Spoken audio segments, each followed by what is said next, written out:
So, NFL free agency up to this point has been quite the spectacle. The very start of it, just getting blitzed with notifications from Adam Schefter and everyone about different teams acquiring different players. And in the midst of all of it, and in spite of more popular acquisitions over the course of the last day and change, I want to start out by highlighting the Jonathan Greenard acquisition by the Minnesota Vikings.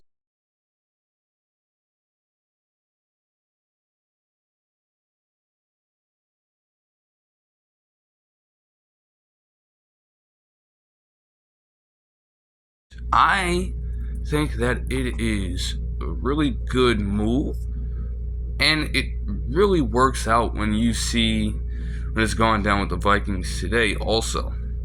You lost Marcus Davenport already, and also another major player for that defensive line. So Greenard gets a chance. Stellar season this last season, alright, alongside Will Anderson Jr. Now you get a chance to see him play on the defensive line where he is currently their strongest player on that front, to be honest, right now as it stands. Of course, you have a guy like Eric Armstead who is still out there. The Vikings are probably not in position to even grab him. They owe way too much money right now. But there are other guys they could get, I do think that's, in the grand scheme of things, like the Texans, it's a tough loss, but granted, when you have a player in that position who just out of nowhere boosts his value, it's a necessary casualty of the business, and I think you have to take that. I would probably give the move a B grade. Again, I feel like you want to have somebody in place to pair up alongside Greenard. He's the only guy there as it stands. And of course, Andrew Van Ginkel is also a part of the Vikings as well. I don't think he's anything to write home about. He's solid, I suppose, but you need a true defensive end on that Vikings line. A defense that has been horrible over the past couple of seasons, to be honest. You need a little more than that, so they should be trying to do that. Gabriel Davis to the Jaguars. This is a really interesting one, and I've seen people talk about it. I think it is honestly, it's not bad. It's not bad. Obviously, you had games last season where Gabriel Davis, you're getting these games from Gabriel Davis, in the playoffs against the Chiefs, going for 8 receptions and 4 touchdowns, having multiple performances of 100 yards or so, getting good separation on certain occasions, playing big, getting 50-50 catches, and you have multiple situations last season where this man did not record a single stat line. And it was weird to see. So that's the biggest risk getting a guy like him is, what exactly is he going to do for you? Is he going to maintain the season as the potential? Honestly, you could alternate him in between a 1 and 2 wide receiver. If they keep Calvin Ridley in Jacksonville, New England today has made a push for Calvin Ridley, but it seems like he wants to stay, according to Schefter. If they keep him, then Gabriel Davis will probably be a 2. But you want him on the outside, and typically, the case with him is that either he's gonna go all for you, or he's going to be a non-factor. Which are you getting? If you get one, it's a huge win for the Jaguars. But if you see this man just regress in Jacksonville, then it's probably a lost cause. So honestly, this grade for this, like, it is really undecided. Gotta see a full season of Gabriel Davis there. You know, obviously he has a sort of resume, but given what he did over the past season, like, you can't be too sure about anything with him right now. Alright, next one I'm going to talk about, just like running through a few Seahawks, you know, like moves and all that jazz. Alright? They were able to re-sign Leonard Williams, which is great. You know, big acquisition at the halfway point of the season, and he did solid work in his time there. You could see that the defense in his time there was slightly improved, but obviously there were still issues because, again, like, linebacker core, you know, it's like just the competition that they played against, not necessarily overmatched, but they definitely didn't play up to par late. But Leonard Williams is definitely a centerpiece of the defense. So it's good to see that he's going to stick around for some more time. Nick Ballore is not. The longtime fullback for the franchise got released.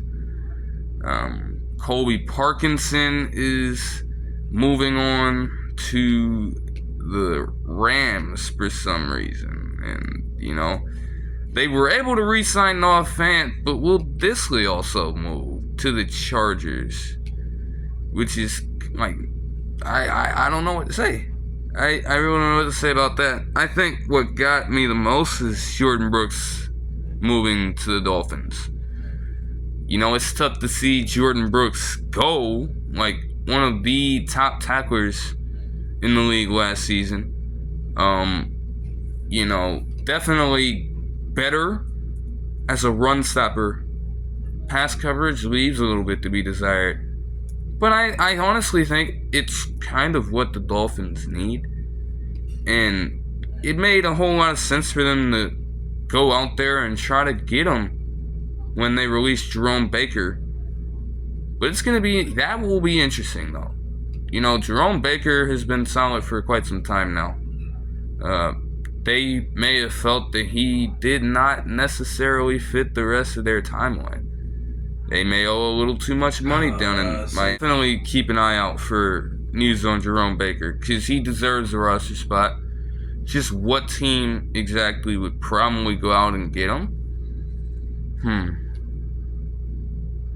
Why do I feel like the Browns would be the type of team to go for a player like Jerome Baker? I mean, hell, they are the very same team that, for some random reason, signed Deion Jones. I don't think that is out of the realm of possibility, and they need help at the linebacker position anyway, in the middle. They don't have the strongest core there.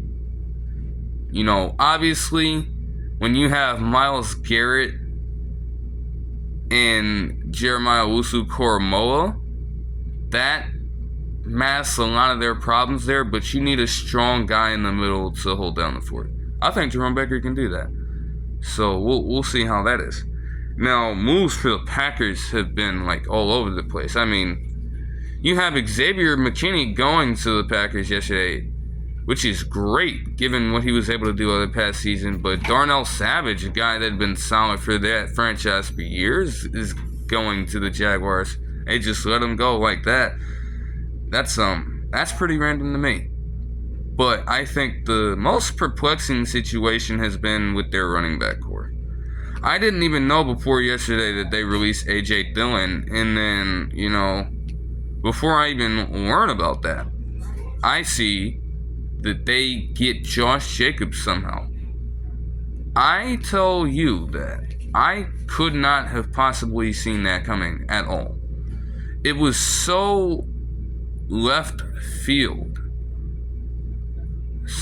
Just came right out of left field. Like, I really like, wow, it's still surprising, honestly.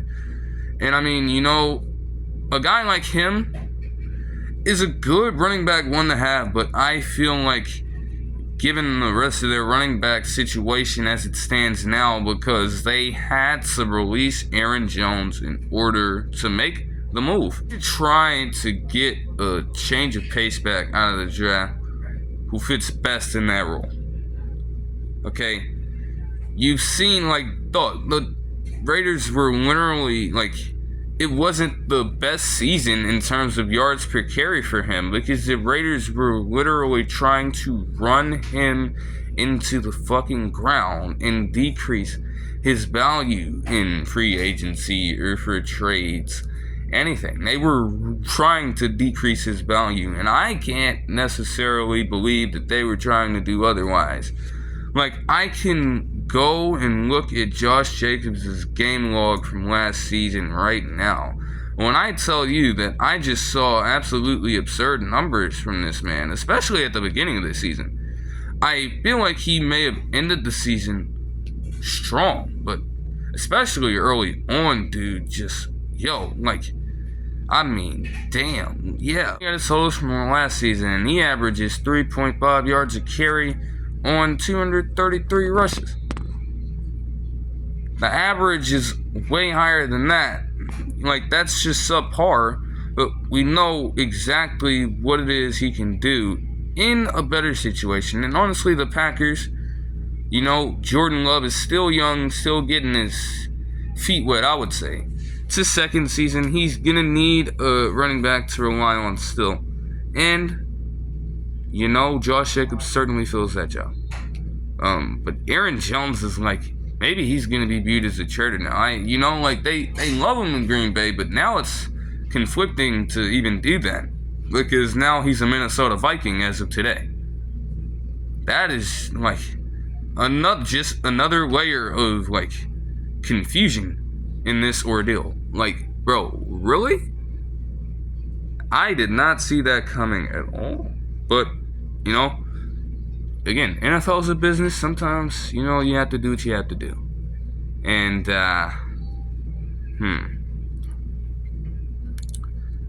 another move I want to go on and highlight is Brian Burns to the Giants. Now, I like the move, and it definitely makes their defensive, forte, like, just absurd. Especially their front seven. Definitely strengthens that. What I will say is that I have to see what this contract looks like. So they just paid him 5 years, $141 million to go along with acquiring the man. Now, it's a great move. It fortifies that front seven for sure. Dude, Brian Burns, Kayvon Thibodeau, and Dexter Lawrence, they're gonna fucking eat. Don't get me wrong. The Giants are just, like, stupid, and here's why. Okay? You just lost Saquon Barkley yesterday to a division rival in the Philadelphia Eagles. You could potentially lose Darren Waller to retirement. He has yet to make a decision. It seems like he's leaning toward doing just that. And all the while, you are potentially cap-strapped. Now, because you're paying Daniel Jones all that money. And this is the thing. This is aside from all the free agency news. Just have to take a quick detour here. Think about how mind-boggling it is for this team to choose Daniel Jones over Saquon Barkley. And pay him first. And way more money than try to franchise tag Saquon Barkley on multiple occasions. And then deny him a chance at money when he was the best player on that offense. And you're going to deny him? Okay. Now you've lost him for good. And you're stuck with a receiver core that, Wan'Dale Robinson is a cool player. Jalen Hyatt's a cool player, but let's be honest, that wide receiver core is subpar. And you saw what happened last season with their core just completely underperforming. If I can even say that. Now you're putting yourself in a spot where you're gonna barely have money to do anything else. Oh, but yeah, let's pay Brian Burns that much. Now, there's no problem with paying him. He deserves money, but you gotta recognize that trying to dish out almost $30 million a year to the man is not the wisest decision in your situation. You gotta understand that. That's too much. While also thinking that Devin Singletary is gonna solve your problem. I know they should probably be in a position to draft a running back too. What? That's absurd. And last trade I will talk about here is a full circle moment as Danielle Hunter is now a Texan. You want to know why Jonathan Greenard now has that defensive line all to himself? The Texans just recently acquired the man on a 2-year deal. Greenard, for the Viking side of things, a little younger, a bit more potential at this specific stage in his career. So the Vikings bite down, make that move. Danielle Hunter, on the other hand, he's been consistent for the most part of his career. He's in the prime of his career. Just close to 30 years old. Right in the smack dab of his prime. The Texans were a desirable team in free agency, given what they were able to do last season with such a young roster. And granted, they remain young. Just think about this. If Greenard and Anderson Jr. were able to dominate as a duo last season, what do you think Danielle Hunter can provide to that team as a player who's more proven and who's done it for longer, knows the ins and outs of the game, and can be quite the mentor to Will Anderson Jr., to be honest with you? Greenard played solid, but, it was good to see those two grow as players alongside each other. But now you have that veteran presence who can guide Will Anderson Jr. even deeper into his career. Pretty interesting stuff.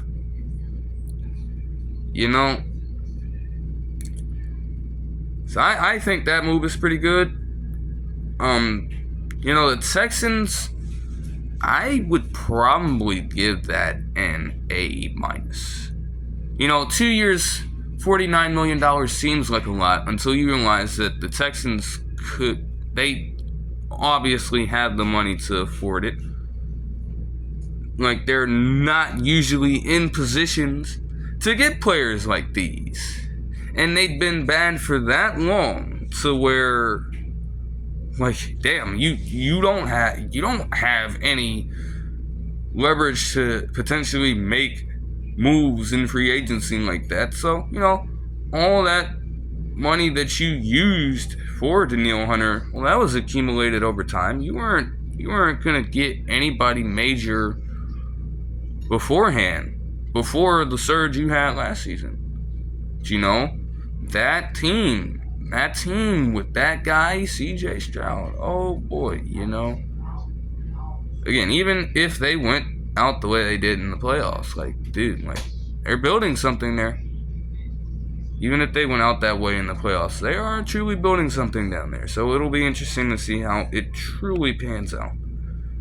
And, of course, there is a big piece of news out of Pittsburgh and one of the earliest acquisitions of this week on Sunday. But I will be bringing that up as a part of a video that I will try to release later on this week, when I truly break down everything that has happened over the past couple of years in said debacle.